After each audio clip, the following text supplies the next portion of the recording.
this is what the Trump campaign or the Trump people gave to reporters as he was heading in for arraignment today. On the left, this ridiculous picture of Hunter Biden at his lowest point, at the nadir of his life, and then our president, and then comparing key points on a calendar, so at least they know how to operate a calendar, April, June, July, and then whatever. And what they're trying to say is every time there was an event related to the House, which we know is just a puppet being manipulated with Donald Trump's hand, it's like a perverse Muppet where they just stuck their hand directly up everybody in the House, MAGA House's backside to manipulate them.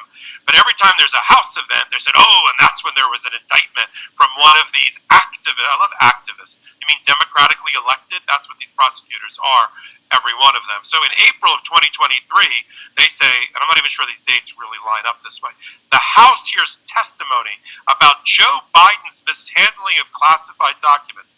You mean the boxes left over from when he was vice president that ended up in a locked closet in his garage? And they're like, aha, that's when Donald Trump was indicted by Alvin Bragg. And then in June, the FBI releases documents alleging a $10 million bribe for Burisma. Again, a lie. There's no evidence to support this. But it's easy to type on a PowerPoint presentation, which is all this is. Protesting a crooked election, unfair venue, unfair judge. We are a nation in decline.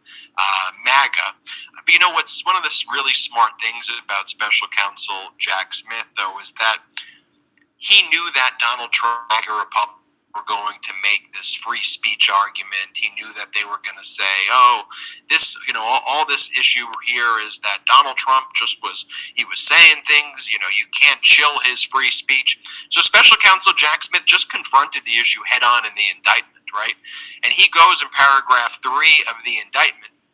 Jack Smith says, look, Donald Trump had a right, like every American, to speak publicly about the election and even to claim falsely that there had been outcome determinative fraud during the election and that he had won.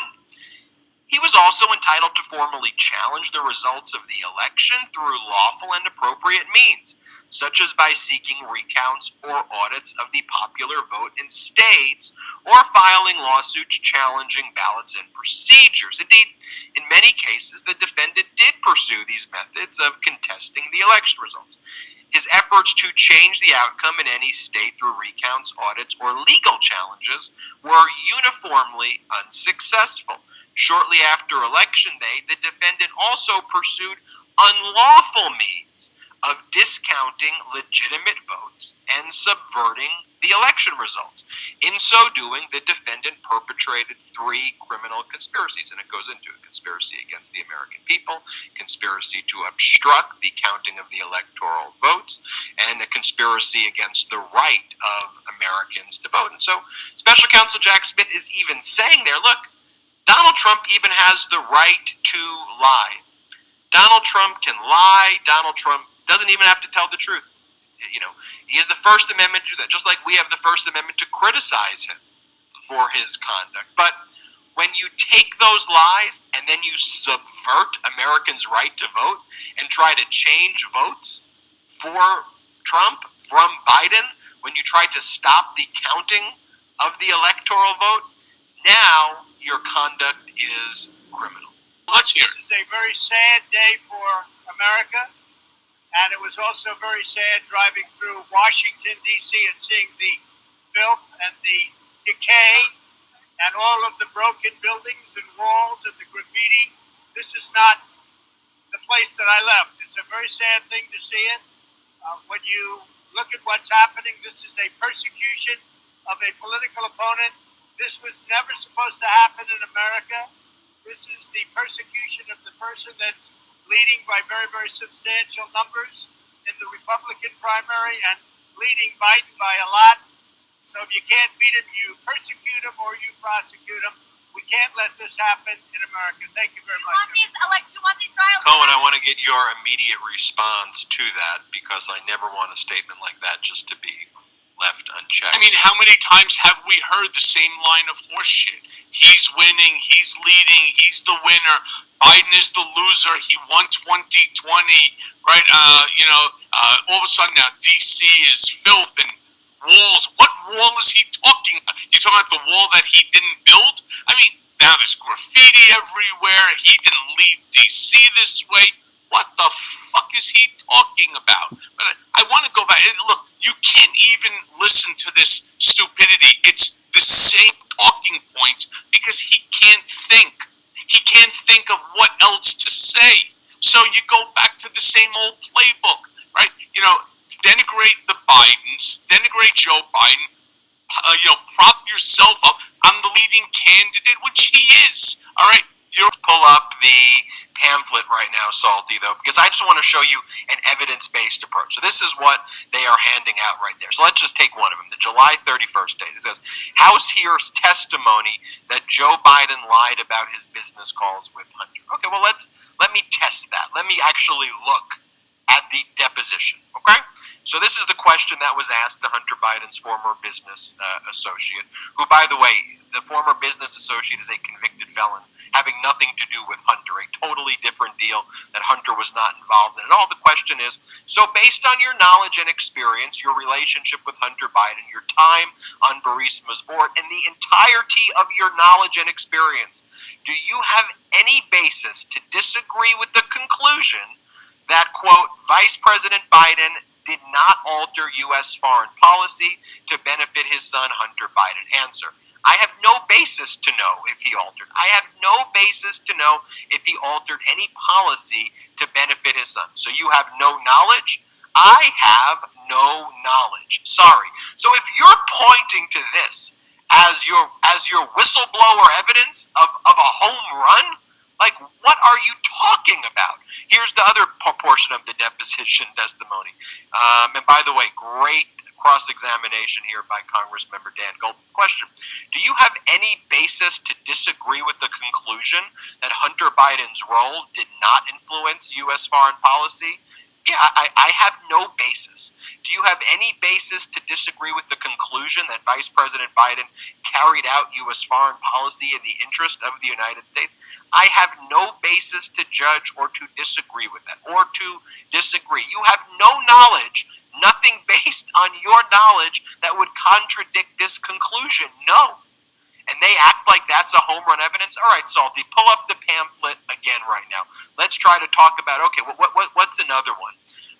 FBI releases documents alleging 10 million bribe from Burisma, or what, the IRS whistleblowers, right? The IRS whistleblower. Let's do the other one. Hunter Biden rejects a plea deal, right? These IRS whistleblowers are paraded in, and they're saying, oh, the DOJ was weaponized and we were complaining and we wanted them to go after Hunter Biden. That was during the Trump administration. The prosecutor's a Trump appointee, is a Republican, and what you're complaining about took place in April of 2020. Biden wasn't the president then. Facts matter. You can't just make up things. So let me show you these others. So you just saw the deposition testimony. These were the other fake whistleblowers that were just paraded into one of these committee hearings. And watch what happens when Democratic Congress member Raja Krishnamurthy of Harvard Law, here is what he did during his cross-examination of these fake whistleblowers. Play the clip. You were concerned about the complexities of the election cycle and potential delays that arose in connection with the election cycle. You said at page 23, and I remember there were always times where we were always on an impending election cycle. It was always the elections being brought up in early 2020. It was the presidential primaries. Now, sir, Joe Biden was not the president at that time either, was he? I mean, the answer to your question is no, he was not, but I don't see where you referenced it in my for page 23. You're talking about how the election cycle is delaying decisions by the prosecution, and it turns out that the delay in the election cycle was happening at a time when Joe Biden was not the president. I'm sorry, sir. That's in Special Agent Ziegler's transcript. That's why I couldn't find it. So, Mr. Ziegler and you shared concerns about delays. related to the election cycle. But at that time, Joe Biden was not the president. I believe at that time he was the nominee for president. Well, he was not the president, was he? It's just a simple question, sir. Can you rephrase what time? Joe Biden was not the president in the presidential primaries in 2020. Correct. That is correct. Sir, finally, Mr. Shapley, you said that warrants were ready as soon as April 2020 to begin searching for records, but actions weren't taken with regard to those warrants. Again, Joe Biden was not the president in April 2020, was he? So I'm confused by your line of questioning. We're talking about an election to which now President Biden was a part of. So he didn't have to be the president to have election meddling. No, but the question is this.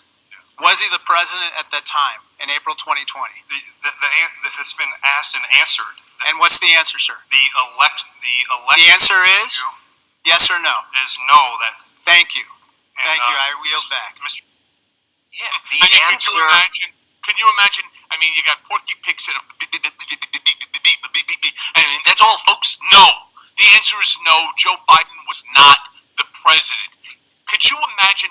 This is how they have to double and triple talk and keep flubbering back and forth with the simplest of questions. A 5-year-old would have known that at that period of time, Joe Biden was not the president of the United States. And these are the guys that they're calling in to be the witnesses. Additionally remanded back to prison. When your DO, and to those people, comments, obviously, as always, and we have our haters that are still here. Why they decide to join us, I'm actually happy that they are, because my hope is that some of them, one of them, will open up their ears and open up their eyes and see the reality of what's going on here.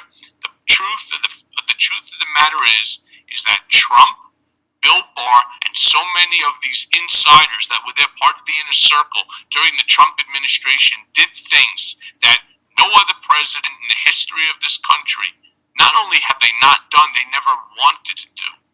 Donald Trump tried to overturn our democracy for the sole purpose of retaining power, something I said February of 2019, almost more than a year before it actually happened, when I said, my biggest fear, knowing Donald the way I do, my biggest fear is that if Donald Trump loses the election in 2020, that there will never be a peaceful transfer of power. And since that day, look at all the things that he has done in order to prevent the peaceful transfer of power, which is the basis of our American democracy. And whenever MAGA Republicans try to use their talking points, one of the things I like to basically say, and we've said this before when we go through the deposition testimony, we live in an evidence-based system. So when Special Counsel Jack Smith brings an indictment, the evidence is laid out. The documents, the audio, the video.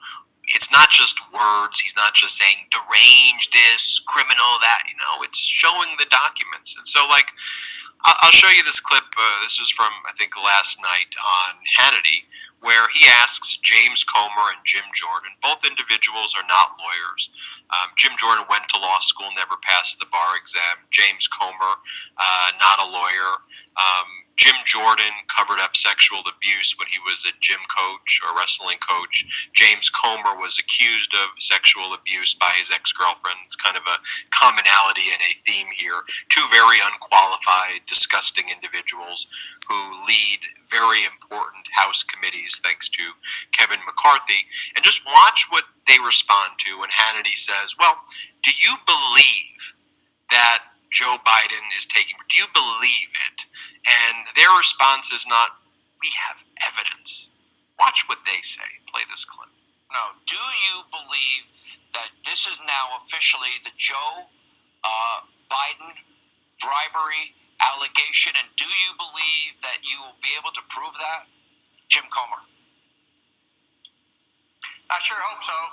And I do believe that there's a lot of smoke. And where there's smoke, there's fire. We just heard testimony today that Joe Biden has lied to the American people. Could you imagine Special Counsel Jack Smith. We'll pull up that press conference in a moment that Jack Smith gave. Could you imagine if Jack Smith said, "Well, folks, I hope so. I certainly hope there sure is a lot of smoke here. A lot of smoke." What are you? That is the antithesis of what our system is. If you've got audio recordings, show it. If you've got documents, show it. If you've got whistleblowers, put them on. Take their testimony. If you've got things, I want to see the data so I can have a constructive, evidence-based conversation. Just think, I hope so. I mean, these are moronic people. I hope so. Horrific. Where there's smoke, there's fire, and so, I mean, talk about a cliche that actually has no relevance here. When you have a legal case, could you imagine, right, standing before a jury in this specific case, the documents case, and all of a sudden you say, "Where there's smoke, there's fire." Okay, now what? How are you proving your case? You need to take out all of the documentary evidence. You need to put it up onto the screen. You need to show it. You need to walk the jury, right, the jurors, down the golden, path all the way to the wizard, right? And you have to do that each and every brick. You are laying a foundation of evidence that they will then go back and deliberate on in order to come back with a finding of guilt. It's plain and simple. Now, that evidence could be in the form of documents. It could be in, emails, texts. It could be in recordings. It could be in testimony from others that have first-hand knowledge. All right, and what these two idiots are doing with Sean Hannity, who seriously he's just a fucking disgrace. It's like the same. And then you have idiots like Bill Barr and Geraldo that want to and in a weird way stand up for them. And then you have even bigger idiots like Jimbo Jordan there and this guy Comer, right? Comer Pyle, who want to sit there and also protect Trump. Listen, you can't protect him. It is way past that because the evidence is so overwhelming. It's just a matter of time before which these cases are now before the court and there's jury that is impaneled and the prosecutors put on the case and there will be a verdict of guilt. End of story. So the more that these idiots do, the only thing that they're doing is keeping the oxygen, right, in Donald's air tank going and helping him to raise more money from these unsuspecting fools. Want to remind everybody to check out MidasTouch.com, our new website here at the Midas Touch Network. That's MidasTouch.com, quickly becoming the #1 source of pro-democracy news in the world. The Midas Touch Network, the #1 channel on YouTube for pro-democracy news. We now have a home on MidasTouch.com as well, where we post documents like the indictment and have some great stories there as well, and great coverage that complements all of our coverage here on YouTube and on the audio podcast for the Midas Touch Network. Let's do a quick recap of everything that took place in the past 72 hours. First, of course, Special Counsel Jack Smith brings this blockbuster indictment, 4 counts against Donald Trump in Washington, D.C. for Donald Trump's criminal conduct relating to the 2020 election on the January 6th insurrection. Here is Special Counsel Jack Smith's press conference. Play the clip. Good evening. Today, an indictment was unsealed, charging Donald J. Trump with conspiring to defraud the United States, conspiring to disenfranchise voters, and conspiring and attempting to obstruct an official proceeding. The indictment was issued by a grand jury of citizens here in the District of Columbia, and it sets forth the crimes charged in detail. I encourage everyone to read it in full. The attack on our nation's capital on January 6th, 2021 was an unprecedented assault on seat of American democracy. As described in the indictment, it was fueled by lies. Lies by the defendant targeted at obstructing a bedrock function of the U.S. government, the nation's process of collecting, counting, and certifying the results of the presidential election. The men and women of law enforcement who defended the U.S. Capitol on January 6th are heroes. They're patriots and they are the very best of us. They did not just defend a building or the people sheltering in it. They put their lives on the line to defend who we are as a country and as a people. They defended the very institutions and principles that define the United States. Since the attack on our Capitol, the Department of Justice has remained committed to ensuring accountability for those criminally responsible for what happened that day. This case is brought consistent with that commitment, and our investigation of other individuals continues. In this case, my office will seek a speedy trial so that our evidence can be tested in court and judged by a jury of citizens. In the meantime, I must emphasize that the indictment is only an allegation and that the defendant must be presumed innocent until proven guilty beyond a reasonable doubt in a court of law. I would like to thank the members of the Federal Bureau of Investigation who are working on this investigation with my office, as well as the many career prosecutors and law enforcement agents from around the country who have worked on previous January 6th investigations. These women and men are public servants of the very highest order, and it is a privilege to work alongside them. Thank you. Why did you charge them any other folks? That was Special Counsel Jack Smith.